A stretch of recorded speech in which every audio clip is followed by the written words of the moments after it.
Hey guys, it's Abby from Autumn of Pellinor, and this is the next video in my TBR tour series. Today I'm going to be showing you guys all of the second-hand books that I've bought. There's a lot, and I tried to organise them and it kind of failed. So, this is going to be good. My biggest section is YA fantasy, and then I've got just kind of a random amalgamation of adult books, some historical fiction, and some classics. The classics are the smallest ones. Wait, that goes in there. I don't fucking know. Wish me luck. I have a lot of secondhand books because when I lived in Preston, which is a city in the northwest of England, they have some really great secondhand bookshops with really good prices and a lot of good books in. I don't know why their selection is so good. It's a lot better than I've got here in Newcastle, and it's a lot better than I had in Portsmouth. So Preston was the best one for secondhand books, and there was one shop where it was like 20p per book, and then a lot of them were £1 per book and things like that. I like going for these sorts of books rather than buying new because I am tight and broke. I am unemployed, and at the time of buying a lot of these I was a student. I actually had a job then, but you know. So it was just a lot easier to go for these books. A lot of them I probably would not buy now, but I don't want to, like, not to the point where I would unhaul them. So it means that now I have to read them. But yeah, so especially when I was at uni, I got back into reading again, and I was picking up just everything I'd heard of. Which isn't the best way to go about it, but it's the way I went about it. So, I'm going to start with YA fantasy. I just piled them up, okay, they're not in order. Leave me the fuck alone. The Knife of Never Letting Go by Patrick Ness. Uglies by Scott Westerfield. Sabriel by Garth Nix. Heir of Fire by Sarah J. Maas. Gone and Hunger by Michael Grant. Delirium by Lauren Oliver. Daughter of Smoke and Bone by Laini Taylor. Rebel Heart and Raging Star by Moira Young. Caraval by Stephanie Garber. A Torch Against the Night by Sabaa Tahir. Shadow and Bone by Leigh Bardugo. The Dark Artifices series, so Lady Midnight, Lord of Shadows and Queen of Air and Darkness. I'm tired already. The Raven Boys by Maggie Stiefvater. Queen of the Tearling by Erika Johanson. I showed this one in my discounted books tour because I got the first one from the works, but I got this one second hand, and that is Renegade by Kerry Wilkinson. The last, unless I fucked up, YA fantasy book is Mind Games by Teri. Let's go with the classics next, because it isn't too big of a pile. A little flip back books, I hate saying that, of Persuasion by Jane Austen. The Ascent of Everest by John Hunt, and it's got writing in the front, which I think is awesome. This was gifted Christmas 1954, and it's got colour photos in, which for some reason I did not expect. She says, flipping to black and white photos. There was a colour photo. Oh look, that's colour. Shut up. Kidnapped by Robert Louis Stevenson. I have all of the other books in this sort of cover for the girls' classics, like kids' classics for girls, and then this is obviously from the kids' classics. From the kids' classics for boys selection, and I only saw this one, otherwise I would have picked them all up. Kind of mad that my mum only got me the girls' ones. But that's Jackie for you. The 5 Orange Pips and Other Cases by Arthur Conan Doyle. The Man Who Missed the War by Dennis Wheatley. Sketches by Boz and Hard Times by Charles Dickens in a very old binder. And then lastly is a revision course in geography. If you don't know, my BSc is in geography, my MSc is in geohazards. I had to pick this up. I really like it. I've read a little bit of it so far, and it's really interesting to see how it's changed and how it hasn't changed in terms of the teaching of geography. So, no one gives a shit, but I do. Historical fiction. This is, I don't actually know what the series is called. I'm going to assume it's the Labyrinth series. So it's by Kate Moss, and it's got Labyrinth, Sepulture and Citadel.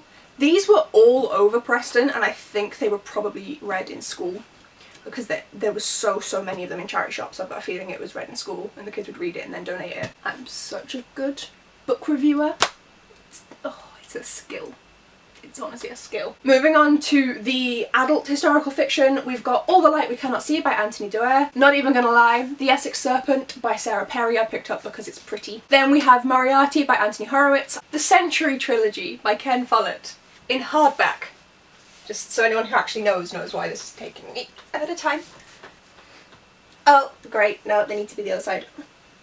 Ooh, that skill though! So, that really hurts. So, we've got Fall of Giants, Winter of the World, and Edge of Eternity. The only reason I picked this up is because this book, Fall of Giants, was 20p. And then, oh, it gets better. Then I picked this one up from a shop called Bart Books for £7.60. So the third one, Edge of Eternity, cost me £2 from the British Red Cross. And I was like, well, I've already bought the other two, so I may as fucking well. And now I own the entire, probably like 6,000 page series, and I haven't read any of it. Moving on, just moving on. First one is A Thousand Splendid Suns by Khaled Hosseini. This is the guy who wrote The Kite Runner. I've not read that. This was in that 20p shop. Shut up. And then this is the controversial one, which is The Help by Catherine Stockett. I might be getting rid of this, but I'm gonna just keep it in here for now because I own it as I'm filming. This is, I think everyone knows, a story about a white woman called Skeeter or something. I've seen the film, Miss Skeeter, who ends up writing about the black slaves, black servants, I'm not entirely sure, their experience in the South, and then ends up making loads of money off of them and moves away and leaves them all behind to deal with the consequences. It's meant to be like, oh look, she writes about racism and then like everything's better and like white saviour. I got this when I didn't know about that aspect of it, and I'd watched the film and felt like I should read the book. God even knows. I think this is the one non-fiction book, which is Scars Across Humanity by Elaine Storkey. This is about violence against women. It's a non-fiction, as I said, about violence against women. It is a Christian book, I believe, which is normally not my sort of thing. I am not religious, but I'm interested in learning about violence against women as a woman. So, and then I think this is the only contemporary adult that I have, which is Eleanor Oliphant is Completely Fine by Gail Honeyman. Caitlin from Mad Cheshire Rabbit has been trying to make me read this. I will get to it eventually. It doesn't really seem like my sort of thing, if I'm being honest. I don't really read contemporary. Then we will go with, for a little category, these are going to be in the wrong order, is a little bit of adult humour. So we've got The Big Over Easy by Jasper Fforde. He wrote the Thursday Next series, the Heir Affair and all of that. Loved that, so when I spotted this in a charity shop I knew that I wanted to give it a go. It's set in the same sort of world, which should be interesting as well. And then sticking with adult comedy, the last two is Pyramids and Guards Guards by Terry Pratchett. These are the only two of the Discworld books that I own that I haven't read yet. I think it's one of them's book 8. I will eventually get them all. This is the only series I think I will ever collect in mass market paperback form. And there's 40 odd books. Although saying that, I might not. If me and my partner move in together, he has all of them. And most of them are signed because he grew up reading Pratchett and loves them all. So I may end up getting rid of these because then we will have them as a collection and I don't need my own. We don't need it doubled up, but for now, those are the only two that I haven't read that I have. Then we have the two categories left are adult fantasy and adult thriller. So I'll go with adult thriller first. I don't know if this counts as a thriller, but kind of. Big Little Lies by Leah Moriarty, Dark Places by Gillian Flynn, Bazaar of Bad Dreams by Stephen King, and Gone Girl by Gillian Flynn. And then lastly is the adult fantasy. So this is a genre that I am getting a lot more into now, but clearly I am still quite heavily steeped in the YA fantasy, as you saw from the beginning of this video. But so the few adult fantasies I have, I think they're all adult fantasy, I don't know. Tell me if I'm wrong. As if anyone's watched this far into the fucking video. So we've got Rivers of London by Ben Aronovich. I've heard both amazing things about this series and seen it a lot in bookshops, but I've also heard really bad things about Ben Aronovich. Aronovich? I don't know. So. But it was like a quid, and now I have it. American Gods by Neil Gaiman. Inspired by the show, yes, that's why I picked it up. My partner, actually, I bought him a copy secondhand at some point and he's read it and he really enjoyed it. I need to get on that so we can watch the show. The Lie Tree by Frances Hardinger. Touch by Clare North, one of my favourite authors. The Seven Deaths of Evelyn Hardcastle, thought I was saying it wrong then, by Stuart Turton. I've heard so many good things about this, and this has so many tropes that I love. Like, give me all the time swiping, give me all of the mystery. I need to read it. And those are all the books.